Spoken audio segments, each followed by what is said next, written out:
Tous dans ce nouvel épisode. Aujourd'hui, on s'attaque au grand fléau de notre époque. Ah oui, complètement. Pourquoi est-il devenu si difficile de se concentrer? Et surtout, comment reprendre le contrôle de notre attention? C'est le grand paradoxe moderne. Nous avons accès à des outils incroyables. C'est clair. Mais ces mêmes outils nous fragmentent l'esprit. Tu vois, 42% des travailleurs n'arrivent plus à se concentrer plus d'1 heure sans interruption. Waouh, c'est énorme! Et le coût caché de tout ça est vertigineux. Savais-tu qu'il faut en moyenne 23 minutes pour retrouver un état de concentration profonde après une interruption? 23 minutes pour un simple coup d'œil à un email? C'est fou quand on y pense. Les neurosciences et la psychologie cognitive expliquent très bien ce phénomène. Notre cerveau fonctionne un peu comme une machine à prédire l'avenir à très court terme. D'accord. Quand on est concentré sur une tâche, le cerveau crée un chemin fluide. Ouais. C'est ce qu'on appelle la fluence de traitement. Donc, quand tout se passe comme prévu, le cerveau est en pilote automatique. Tout à fait. Et ça ne lui demande pas trop d'énergie? Exactement. Mais imagine la scène. Vas-y. Tu prends ce que tu penses être une tasse en céramique lourde, mais c'est en fait un gobelet en plastique très léger. Ah, l'horreur. Ton geste va être totalement inadapté. Tu vas être surpris. Eh bien, pour le cerveau, un bip de notification pendant que tu rédiges un rapport important, c'est la même chose. Ouais, je vois. C'est une rupture de fluence.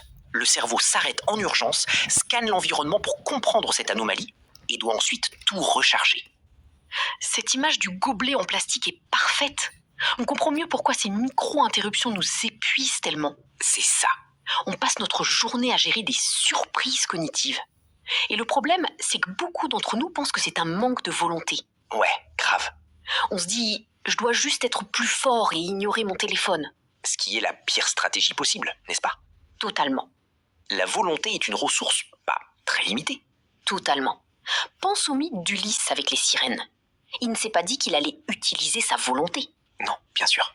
Il a demandé à son équipage de l'attacher au mât. Dans notre quotidien, ça s'appelle le design d'environnement. C'est super intéressant. Une étude incroyable montre que le simple fait d'avoir son téléphone sur son bureau crée une fuite cognitive. Même retourner? Oui, ton cerveau dépense de l'énergie juste pour inhiber l'envie de le regarder.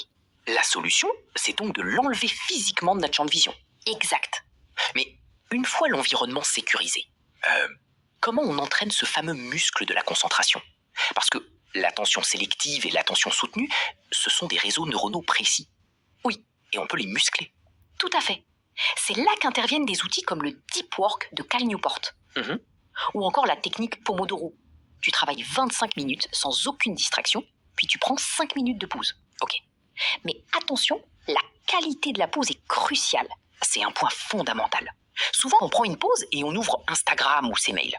C'est le piège. Or, Cal Newport insiste sur le concept de pause profonde. Exactement.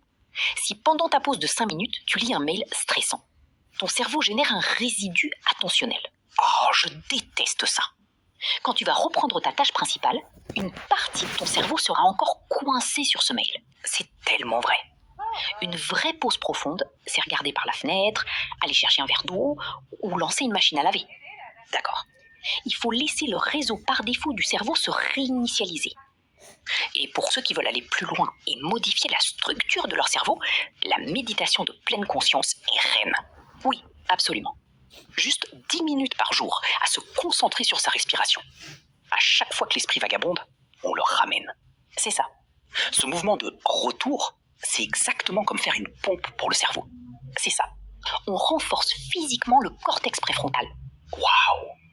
D'ailleurs, de bonnes habitudes comme le sommeil et 20 minutes d'exercice peuvent booster la dopamine. Super important. Ça rend la concentration beaucoup plus accessible. En résumé, on ne n'est pas concentré, on le devient en aménageant son environnement. Exactement. Et en entraînant son cerveau. Exactement. Nous avons les clés pour ne plus être esclaves de la distraction. Et pour conclure, voici une question pour vous. Allez-y. Quelle est la première sirène numérique que vous pourriez éliminer dès demain pour protéger votre attention?